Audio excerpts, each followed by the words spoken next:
Good evening, watchers, and welcome to another movie review today. And this film I haven't seen for yonks, you know. I mean, last time I actually watched this film was about 1999.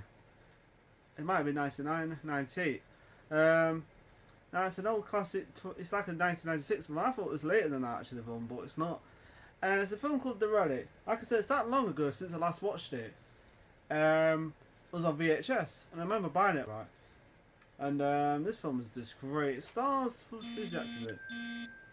It stars Penelope Ann Miller, Tom Sizemore, and Linda Hunt, James Whitmore. Oh, phone's making noise there. Yeah, so the film's about it's about a relic and stuff. It's about a relic, and it's kind of got this stuff on these plants and stuff like. And in the movie, these crates turn up at this museum, right? It's the lab. It's like this lab in this museum, right?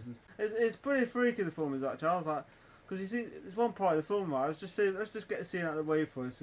This beetle goes into this onto this plant, right? There's this stuff on this plant, right? This DNA stuff. This beetle eats, right? Of course, she closes the lid, right? And she puts the beetle in like the box inside this, like, I don't know what, it's like a fridge, so. And then later on in the film, right? It grows massive. It's like freaking huge, like it's like really attack a lot. Of course, beetles aren't really. Think about beetles though. They're not aggressive creatures. They're not. They're like there's certain different type of beetles. There's like dung beetles and rhino beetles and roly-poly beetles. Of course, there's no such thing as a roly-poly beetle, but you never know. But I love beetles. Probably my favourite bug because they've got such a kind of cool funniness about them. They're fun and they make me.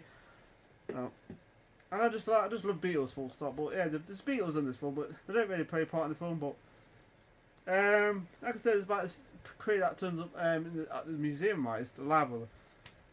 Of course, at the beginning of the film, that is these dead bodies on this ship, right? Because this guy called, what's his name? This character who kind of vanishes. And his crates turn up at the lab. Of course, the dead bodies turn up left, right, and centre. One of the characters in it, and this security guard gets killed in the toilet. But he goes into the toilet, right, and he's smoking this like cigarette, right, or something like that. So he's smoking something, and the next minute he gets killed. Something comes through the door. Like you can hear this like weird. This creature makes this creepy like freaking noise, like just like a breathing sound, like it's trying to breathe in something. I don't know what it's doing. And of course, there's a twist to what this monster is. This figure. So the twist what it is, who it is. But yeah, the security gets this black guy. Actually, I've seen the security guard before somewhere. I've seen him on. I think it was on Total Recall. Remember that black guy who goes, "Hey, I'm one of you guys," and he's kind of like a mutant. So he creeped me out. He did. I know what it was about that, guys. So it's shifty about that guy in that film. But anyway, he's in this film. I think it's definitely him. And he gets killed in it, of course.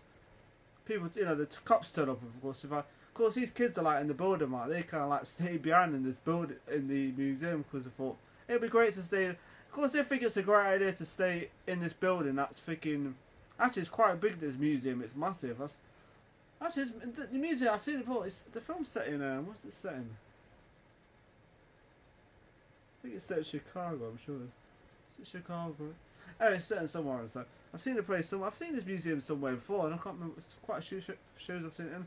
I like the woman in it. She's very nice. Yeah, I remember seeing her. I was like, oh, she's nice. And I like the part where she puts the bullet down the top, like this bullet. This detective's kind of got this. He's got this bullet that keeps for good luck, I suppose, because he believes in like bad luck and stuff like, if you step over a dead body or blah blah blah.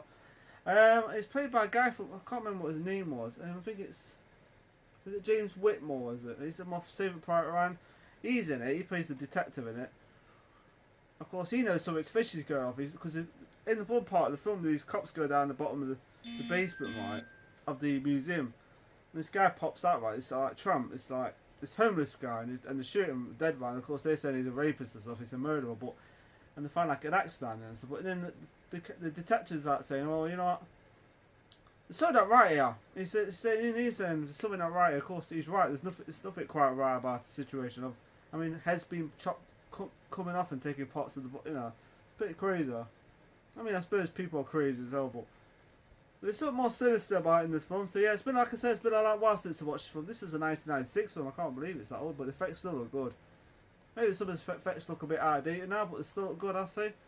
And the effects were done by Stan Winston, who did the Jurassic Park dinosaurs and stuff like that, which is fun. And the Predator and the film, you know, it's just fun. It's just a fantastic design. The monster looks great in it, by the way. It's freaker. It's kind of got these like horn things, like it's like short. It's just freaker.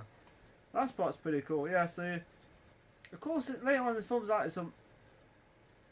Like I say, it's like boys, you know, the cops turn up. Of course, they think they've got the killer out the shot, and of course later on in the film there's like a party with all these the guests and people turn up, the mayor and all that. Of course, the cops like say, you know, the detective said, I'm gonna still keep my men on because there's something just to keep it, you know, safe and stuff like that, just in case something does happen. Of course, some of the cops are like, take some dogs down where the like a tunnel or something, like a, you know, a basement or something. That his dogs down. Of course, the dogs get attacked. So the some of the characters down that go with the dogs get attacked. So with the cops and stuff like that. So yeah.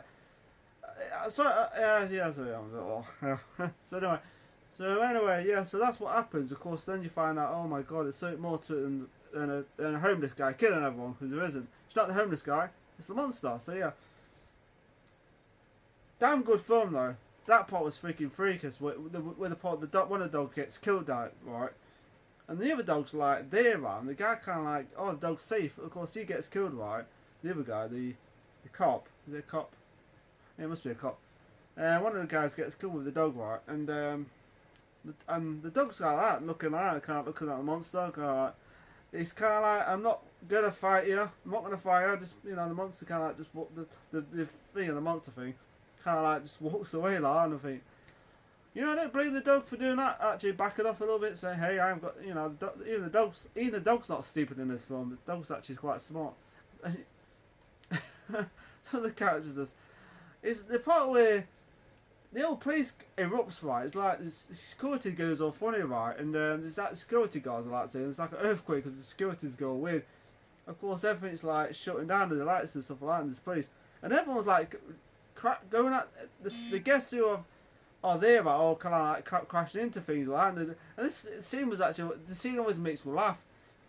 Some of them are falling down the stairs, like that's something for a comedy. I don't know, it just looked funny when you see it. Oh dear, I'm expecting Norman Winston to pop and go slip up. You know, I thought the scene was very funny. I don't know, it always makes me laugh. That scene does. It's kind of comical too. It's very good. It's got some scary moments in it. Some of the characters are stupid. One of the guy gets killed because he's shouting so bloody much. Is this guy in the wheelchair? She's like, he's a professor or something. That's kind of sad. He gets killed in it. There's a bit of a spoiler. He gets killed in it because he's like, he stays behind, and I'm thinking to myself, what are you doing? You don't stay behind. You got a freaking monster loose in the building, right? You don't stay behind. Full stop. I don't care if I'm in a wheelchair. You know, I'll say, please bring me. Come on. Push my chair, go on, push it. I'm like, you know, if I was in a wheelchair, I'd be saying, you gotta carry me. I don't give a monkey's, carry me. So yeah, go on, push me, go on, push. I ain't gonna stay behind, hell no. Some freaking giant freaking monster that wants to take your head off and stuff like that. Some of the cool scenes, death scenes are pretty cool, and there's one part where these guys come at the top of his rope, these SWAT or something, they're coming through like the ceiling for his glass. And then the monster's like feed on, you know, is at the bottom, and then one of the guys is going, oh shit, and he like drops down, and he gets killed by the monster, his head gets taken off, and there's other guys are like, oh shit, bring me up, it's like, and one of the guys gets his body cutting off by the monster. So yeah, that scene was pretty cool actually. Some of the scenes are fantastic in this film. Like I said, it's like everyone gets locked in the building, some of the survivors, like people who get left behind there. So yeah. There's a lot of good scenes in this film I liked, but the last part is probably my favourite scene where she's getting chased by the monster through the lab and stuff like that. She goes up the steps and she's like throwing all these bottles and stuff on the floor. And the monster's freaking pissed with her too. The thing's just like, I like the part where she closes all the doors right behind her, and the thing's just jumping through the doors like, as if they're not even there. It's crazy though. The film's great though, I enjoyed it. It's directed by, Who was the director by? Peter Hyams. His name's familiar. What the hell has he done? Compass at the bottom? What's he done? Because I can't remember. I'll probably look up later what he did. He sounds familiar though. He's a good director though. I wish, you know what? I wish they did a sequel to this, even a remake, maybe a more full-on, freakier remake where the monsters even more freaking vicious and stuff. Maybe like an extended version of this film, maybe on 4K, maybe. Penelope, and is that Penelope, that chick in it? Stunning looking woman. Yeah, the last bit is great. There's a lot of good scenes in this film. There's another part where there's guys like shouting by. They're all like, some of the characters kind of go down the tunnel by. Some of the characters say, you know what, we're not going, forget it. And to be honest, they should have listened. You know, they should have went with them. But then again, some of the characters that go down the tunnel get killed. So it's like they would have probably got killed anyway. So actually, you know what, probably not. If they went with them, they probably got killed. The people that died probably would have survived. So it's their fault anyway. So yeah, blame them, blame the survivors, blame them, blame blah blah blah. So yeah, fantastic movie. I love the monster design. It's fantastic. Straight away you think it's Stan Winston. So yeah, fantastic monster design from Stan Winston. Fantastic. R.I.P. by the way, he passed away a few years back now. So yeah, but like the last bit's freaking great, which sets with the lab's on fire around. She's like escaping from the monster. She escapes down this like, it's like an elevator, and then she starts and the thing's on fire around. So she kind of like runs away from the thing, and the effects are still pretty good actually. The thing's on fire, right? I don't know how it survives actually, but anyway, she jumps into this like this scene was great. I like the part where she jumps into this like container, there's water in it, and she like closes the lid, and the thing kind of like peers over, and she says, "Go to hell," and it's like, Jesus, this thing's like on fire, literally. I mean, Jesus Christ. Like I said, the effects are excellent in the film. Makes you wonder if what makes you wonder if this come on 4K, this film. I'd love to see it on 4K. Even if I ain't got 4K, I'd buy it eventually. So yeah. Great effects. Stan Winston, fantastic legend. Good action scenes, and a scary monster now. I mean, I'm not joking. I'm like, God damn, that thing's freaky. Makes that horrible kind of. Oh, there's another scene where the woman in it is running from the monster, right? Something like she thinks something's chasing her, right? And she goes to the toilets, right? And next minute you can hear something go, and there's like she peeks through the finger, right? Because it's like water being, you know, like at the top, right? And she sees this woman with asthma, right? And I'm thinking that was pretty. That scene was pretty funny actually, because even I would have run. So, and the woman has asthma, this cleaning lady. So yeah, so a good film. I'm gonna give this rating out of 10 now. I give this film a 9 out of 10. I was gonna give it 8, but you know I've just watched it again. You know what? I enjoyed it. So yeah, 9 out of 10 for The Relic. Good film, great action scenes, great special effects too, by the way. So yeah, I enjoyed it. So 9 out of 10 for The Relic. So yeah, freeze frame. So yeah, 9 out of 10 for The Relic. So yeah, if you haven't seen the film, comments to the bottom. If you haven't seen The Relic, what do you think of it? And follow me on Twitter, Facebook, Instagram, Snapchat. Have a nice evening. Hope you like my movie review of The Relic. So enjoy. Bye.